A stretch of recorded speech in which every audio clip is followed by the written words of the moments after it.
I'd joined the Ministry of Defence pretty much straight from school in 1985, and the philosophy at the time was that they give you 2 or 3 years in a particular post and then they move you on.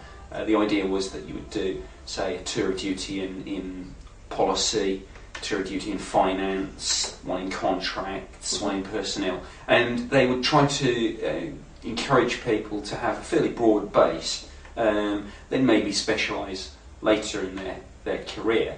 So I'd done 2 or 3 different jobs, and then in 1990, after the Saddam Hussein invasion of Kuwait, I was seconded from Secretariat Air Staff, where I was doing a job where the duties included briefings for senior personnel visiting Air Force bases. I had some responsibilities to do with military aircraft accidents, but I was seconded out of that and into the Joint Operations Centre. I was working in a part of that called the Air Force Operations Room, dealing with real-time operational information to do with the build-up to, and then in 1991, the Gulf War itself, the first Gulf War. Yeah. Effectively, I was a briefer.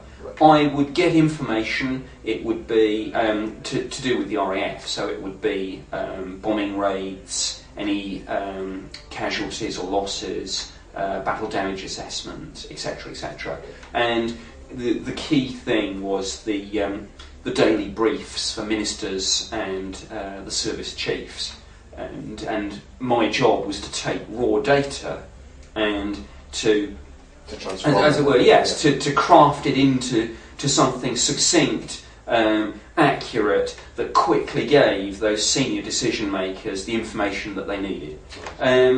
While I was doing that job, certainly I think in the early part of 1991, the person that I was most directly working to said, look, I understand that before you were pulled out of your old job and seconded down here, you had expressed an interest in moving on from your old job. He said, I may have a job coming up after the war, and that job was the UFO job.